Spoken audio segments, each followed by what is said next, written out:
किसी भी जुबान पर अबूर हासिल करने के लिए 4 बुनियादी महारतों का होना बहुत ज़रूरी है। उनमें से तीसरी बुनियादी महारत में आता है मुताला यानी कि रीडिंग यानी कि खवानदगी। आज हम लोग इसी पर चर्चा करने वाले हैं, सो वीडियो में बने रहिएगा।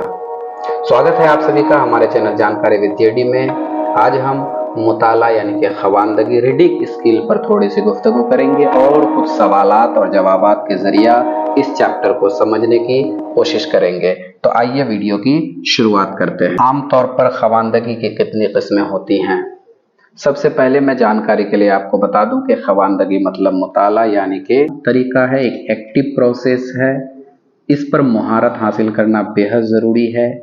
इस पे नज़रों का कमाल रहता है, तख़य्युलात बढ़ते हैं, इसलिए बहुत ही ज़रूरी समझा जाता है। और जहाँ तक खवानदगी की बात है तो उमूमन अगर हम बिना किसी शर्त के देखें तो मुताला की 2 ही किस्में होती हैं। एक संजीदा मुताला यानी कि वो मुताला जिसको आपको याद करने की गरज से या हाफिजा में काफ़ी देर तक रखने की गरज से करना हो, वो आपका संजीदा मुताला कहलाता है।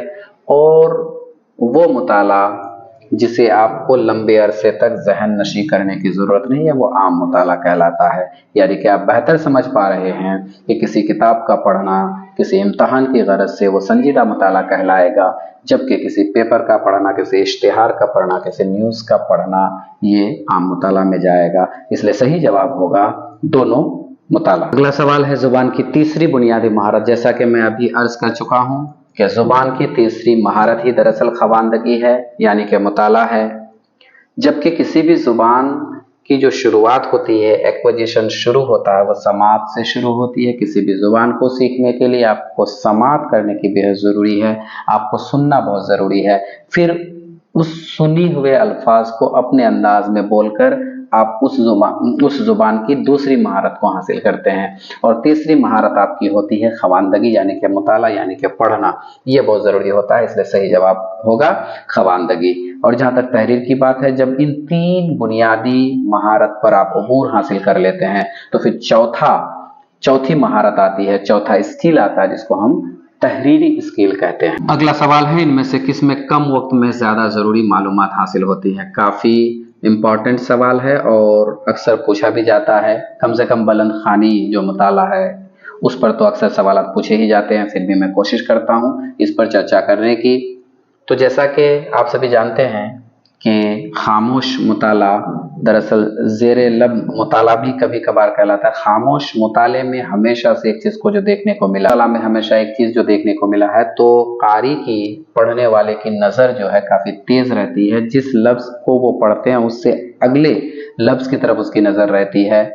इसलिए ये बहुत ही कम वक्त में और काफ़ी फास्ट होती है, काफ़ी स्पीड होती है इसमें।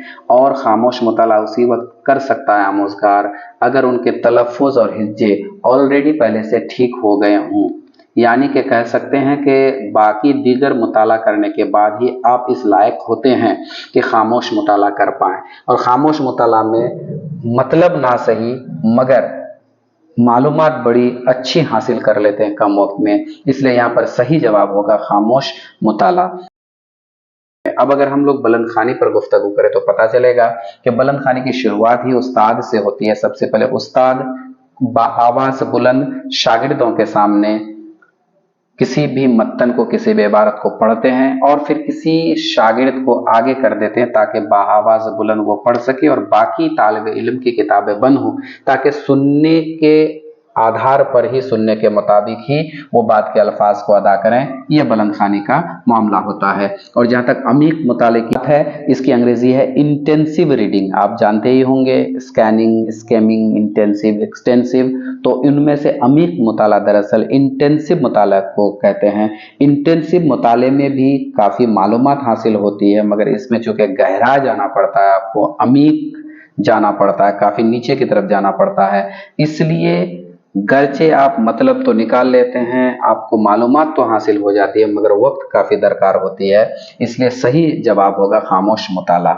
और ज़ेरे लब मुताला दरअसल एक कोई नया टर्मिनोलॉजी है कि खामोश मुताला और बुलंद मुताला के बीच की एक कड़ी अगर हो पाए तो वो ज़ेरे लब मुताला कहला सकता है। अगला सवाल, ये सवाल भी पिछले सवाल के मुताल्लिक है, उनसे रिलेटेड है, चाहे तो आप गौर कर सकते हैं। सबसे तेज मुताला है खामोश, अखजी, सूती, अमीक। जैसा कि मैं अमीक मुताला पर अभी गुफ्तगू कर चुका, इंटेंसिव रीडिंग को हम लोग कहते हैं। और जहाँ तक सूती मुताले की बात है तो उसको बाआवाज़ बुलंद मुताला भी कह सकते हैं। अखजी मुताला दरअसल आपका, अमीक मुताला इंटेंसिव है, इसमें भी काफी वक्त लगता है। खामोश मुताला में कम वक्त लगता है, इसलिए यहाँ पर सही जवाब हो जाएगा। ये सवाल WBTET 2022 में पूछा जा चुका है, इसलिए गौर करेंगे। पढ़ने के इब्तदाई मरहले में उस्ताद को तवज्जो देनी चाहिए। पढ़ने में रवानी पर, आवाज़ के मुताबिक पढ़ने पर, पढ़ने में दुरुस्तगी पर, हुरूफ तहजी याद करने पर। पढ़ने में रवानी की जहाँ तक बात है, जब तक दुरुस्तगी नहीं तब तक रवानी नहीं। और दुरुस्तगी तब आ सकती है जब आवाज़ के मुतालिक, आवाज़ के मुताबिक पढ़ पाए तालिबे इल्म। इसलिए पता ये चला कि दुरुस्तगी तभी आ सकती है जब आवाज़ के मुतालिक अच्छी जानकारी हो, फिर उसमें रवानी पैदा होगी। इसलिए यहाँ का सही जवाब हो जाएगा आवाज़ के मुताबिक पढ़ने पर। शुरू में उस्ताद बच्चों के आवाज़ के मुताबिक पढ़ने पर ध्यान देगा, चूँकि तालिबे इल्म उस्ताद से ऑलरेडी सुन चुका होता है, उनकी सुने हुए अल्फाज को उसी अंदाज में वो अदा करेगा। इसलिए इब्तदाई मरहलों में उस्ताद को हमेशा आवाज़ के मुताबिक पढ़ने पर ध्यान देना चाहिए। जब ये मरहला गुजर जाए तब कहीं जाकर उनकी दुरुस्तगी पर ध्यान दिया जाएगा। फिर अगर दुरुस्तगी हो जाता है, उसमें एक रवानी पैदा करने की गरज से पढ़ाया जाएगा और हरूफ तहजी याद करने की कोई ज़रूरत, मैं समझता हूँ, महसूस नहीं करता। इसलिए सही जवाब होगा आवाज़ के मुताबिक पढ़ने पर। अगला सवाल, बोलने की ज़ेली महारत हैं आवाज़ की खूबी, आवाज़ का लहजा, आवाज़ की रफ्तार, तीनों। जहाँ तक बोलने का सवाल है तो बोलने में हर हालत में आवाज़ की खूबी का होना बेहद ज़रूरी है, आवाज़ का लहजा भी बहुत ज़रूरी है, आवाज़ की रफ्तार भी यानी कि रवानी भी। तो ज़ेली महारतों को अगर देखें हम तो ये तीनों के तीनों ऐसे ज़ेली महारतें हैं जिसको सही तरीके से बोलने के लिए काफ़ी इस पर अबूर हासिल करना बेहद ज़रूरी है। इसलिए यहाँ पर सही जवाब होगा तीनों यानी कि ऑप्शन 4। अगला सवाल देखेंगे, सरसरी नज़र डालना क्या है। ये सवाल CTET 2012 में पूछा जा चुका है। सवाल को गौर से पढ़ेंगे, ऑप्शंस को गौर से पढ़ेंगे। गैर ज़रूरी चीज़ों को छोड़ते हुए ख़ास चीज़ों की मालूमात के लिए मतन पर तेज़ी से नज़र डालना। तेज़ी से नज़र डाला ही जाता है, कोई दिक्कत नहीं है सरसरी मुताला में, जिसको हम जायज़ा लेना भी कहते हैं। अंग्रेज़ी में उसको स्कीमिंग कहते हैं। इसके लिए अंग्रेज़ी में और एक लफ्ज़ आ सकता है, सर्वे। सर्वे के मुतालिक हम आगे चल करके बात करेंगे SQ5R पर, तो फिर सर्वे आ जाएगा। यानी कि सरसरी नज़र डालने का मतलब सर्वे या स्कीमिंग या सरसरी मुताला या सरसरी नज़र डालना या जायज़ा लेना, ये तमाम के तमाम अल्फाज इस्तेमाल हम लोग कर सकते हैं। ऑप्शंस जैसे गैर ज़रूरी चीज़ों को छोड़ते हुए ख़ास चीज़ों की मालूमात के लिए मतन पर तेज़ी से नज़र डालना, मतन का मुताला करके उसमें से सही मालूमात लिखना, पढ़ते वक्त मालूमात को सही नुक्ता नज़र से देखना, आम मवाद के नज़रिया जानने के लिए जल्दी जल्दी मतन पढ़ना। अब अगर हम लोग ऑप्शंस पर चलें, गैर ज़रूरी चीज़ों को तो ज़रूर छोड़ते हैं मगर ख़ास चीज़ों की मालूमात के लिए मतन पर नज़र नहीं डालते, सरसरी नज़र डालने का ये मतलब। इसलिए ऑप्शन 1 गलत है। मतन का मुताला करके उसमें सही मालूमात लिखना, अभी मालूमात की ज़रूरी ही नहीं है और ना ही मालूमात हमें इकट्ठा करना है। पढ़ते वक्त मालूमात को सही नुक्ता नज़र से देखना, अभी नुक्ता तैयार भी नहीं। यानी कि सही जवाब होगा आम मवाद के नज़रिया जानने के लिए जल्दी जल्दी मतन को देखना। यानी कि तेज़ी के साथ आप जब किसी मतन को, इबारत को, टेक्स्ट को देखते हैं इस नीयत से कि आपका एक जनरल व्यू उस टेक्स्ट का मिल जाए, तब उसको हम लोग कहते हैं जायज़ा लेना या स्कीमिंग या सरसरी मुताला या सरसरी नज़र डालना या फिर सर्वे भी इसे कहते हैं। तो सही जवाब होगा आम मवाद के नज़रिया जानने के लिए जल्दी जल्दी मतन को पढ़ना या देखना।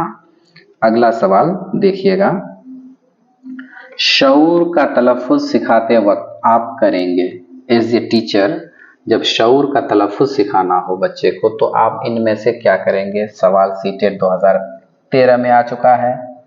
इस तरह के लफ्ज़ की मिसाल देकर, लफ्ज़ के मानी मालूम करके बताकर लुगत का इस्तेमाल करेंगे और तालिबे इल्म को लफ्ज़ को सुनने को कहेंगे। ये लफ्ज़ हमारी ज़ुबान का नहीं है।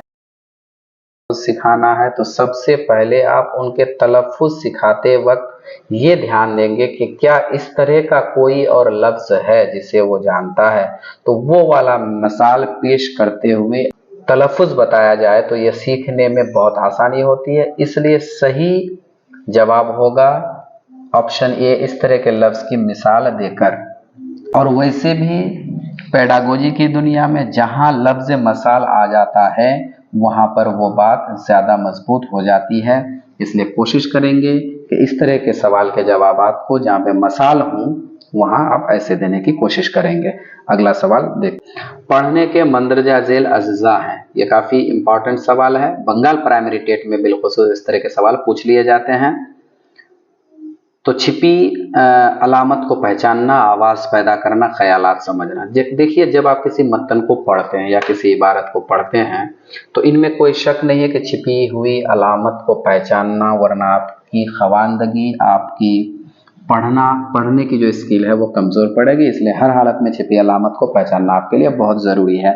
मगर जो ही आप अलामतों को पहचान लेते हैं, अगर अच्छी आवाज़ और सही आवाज़ पैदा करते हैं तो सेहत का ख्याल रखा जाएगा, लफ्ज़ की सेहत का। इससे आपके पढ़ने में एक शौक़ और ज़ौक़ पैदा होगा। उसके अलावा ये पढ़ना आपका ज़्यादा कारगर साबित हो सकता है। इसलिए आवाज़ अच्छी पैदा करना बहुत ज़रूरी है।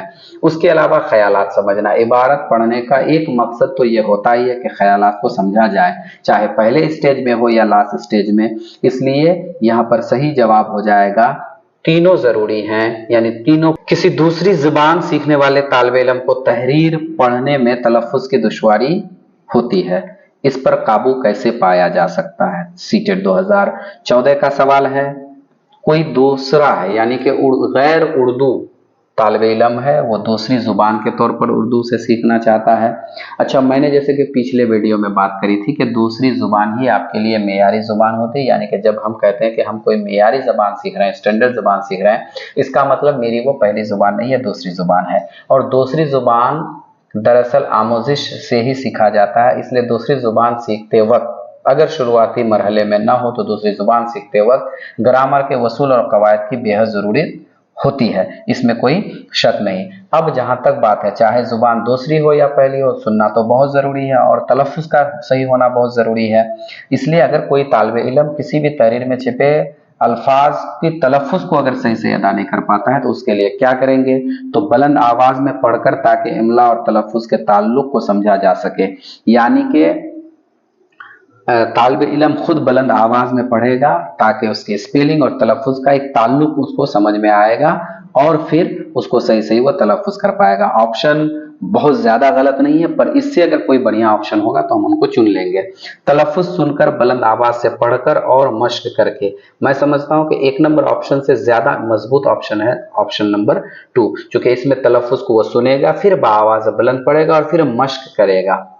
इसलिए सही जवाब मेरे ख्याल से ऑप्शन 2 होना चाहिए। उसके अलावा उस्ताद के लफ्ज़ की नकल करके, उस्ताद के तलफ़ुज़ की नकल तो करना ही है, मगर अगर तलफ़ुज़ की नकल करता है और बाआवाज़ बुलंद नहीं पढ़ता है तो फिर उनका तलफ़ुज़ सही नहीं हो पाएगा। इसलिए ऑप्शन 3 से ज़्यादा बेहतर है ऑप्शन 2। मुश्किल अल्फाज खुद से पढ़कर, ये तो कोई बात ही नहीं है, इसलिए सही जवाब होगा ऑप्शन 2। अगला सवाल देखिए, सवालनामा पढ़ना है। ये सवाल मेरे पिछले एक और वीडियो में है, आप चाहें तो वहाँ जाकर देख सकते हैं। सवालनामा पढ़ना यानी कि जब आप इम्तहान हॉल में होते हैं और क्वेश्चन पेपर को पढ़ते हैं, उस तरह का मुताला या उस तरह का पढ़ना क्या होगा। जैसे बाकी सुरसरी मुताला, अमीक मुताला, खज़ी मुताला या और वसी मुताला, इन तमाम के मुतालिक मैं गुफ्तगू कर चुका हूँ, फिर भी देखने की कोशिश करता हूँ। देखिए, आप अगर सरसरी मुताला करते हैं तो इसमें होगा क्या कि आम और जनरल एक व्यू तो आपके पास आ, गहरा मुताला होगा, काफ़ी गहराई में जाकर आपको उसका सही मीनिंग लेके आना है। अखज़ी मुताला यानी कि जिसको आप स्कैनिंग कहते हैं, इसमें आप क्या करते हैं, ख़ास चीज़ को यानी ख़ास पॉइंट को उठाकर लाते हैं। तो अगर किसी सवालनामे में आप सिर्फ ख़ास चीज़ को उठाकर लेके लाते हैं और जनरल चीज़ों को छोड़ देते हैं तो शायद आपका क्वेश्चन पेपर मुकम्मल तौर पर आपके कंट्रोल में ना आए। और वसी जहाँ तक मुताले की बात है, यानी आज़ाद मुताला, वसी मुताला काफ़ी लंबा, इसकी यहाँ पे ज़रूरत नहीं पड़ेगी। वसी मुताला वहाँ होता है जहाँ कोई लंबी चीज़, लंबी कहानी जैसे नावल वगैरह पढ़ने की ज़रूरत पड़ती है, वहाँ वसी मुताला लगता है। तो सरसरी मुताला भी नहीं होगा, वसी मुताला भी नहीं होगा। अब बच गया आपका अखज़ी और अमीक, तो यहाँ पर सही जवाब हो जाएगा अमीक मुताला, गहरा मुताला, गहराई वाला मुताला आपको करना है सवालनामा पढ़ते। ये अच्छा सवाल है। SQ5R एक टेक्निक है, रीडिंग स्किल का एक टेक्निक है। उसमें आखिरी R क्या है, यानी कि 5 R हैं, एक S है, एक Q है, जैसा कि मैं पहले बताया कि यहाँ S से मुराद सर्वे है, Q से मुराद क्वेश्चनियर है, और ये जो 5 R हैं उनमें से पहला R रीड के लिए आता है, दूसरा R रिसाइट के लिए यानी बाआवाज़ बुलंद क़िराअत के लिए, रिव्यू तीसरा R, चौथा R रिमेंबर के लिए आता है, और पांचवा रिप्रोड्यूस। इसलिए सही जवाब हो जाएगा रिप्रोड्यूस। रिप्रोड्यूस का मतलब हुआ जो भी आपने खवानदगी करी, जो भी आपने मुताला किया, उसको इम्तिहान में पेश करने का नाम ही रिप्रोड्यूस है। यानी कि अगर आप इन 5 R से होते हुए अपने रीडिंग स्किल को पूरा करते हैं तो वो मुताला आपका एक कारआमद और कारगर मुताला होगा। यानी कि मुताला शुरू करने से लेकर इम्तिहान में उसे पेश करने तक का जो पूरा अमल है, ये तकनीक है SQ5R। अभी जदीद के दानिश्वर और माहिर तालीम अक्सर इस तकनीक पर बहुत ज़्यादा जोर दिए हुए हैं। अगला सवाल एक अच्छा सवाल है। किसी उस्ताद ने रियासत की एक फहरिस्त दिए हुए तालिब इल्म को मगरबी बंगाल ढूंढने के लिए कहा जा रहा है, तो वो क्या कर रहा है? यानी कि वेस्ट बंगाल, यानी कि एक लिस्ट है रियासत की, उसमें मगरबी बंगाल तो खास हो गया, यानी कि खास, हमें खास लफ्ज को चुन लेना, बाकी पर ध्यान नहीं देना। तो खास चुनने का नाम ही स्कैनिंग है, यानी कि मुआयना, यानी अखज़ी मुताला कर रहा है वो बच्चा। ऑप्शन 1 सही होगा, स्कैनिंग। वीडियो में बने रहने के लिए आप सभी का शुक्रिया।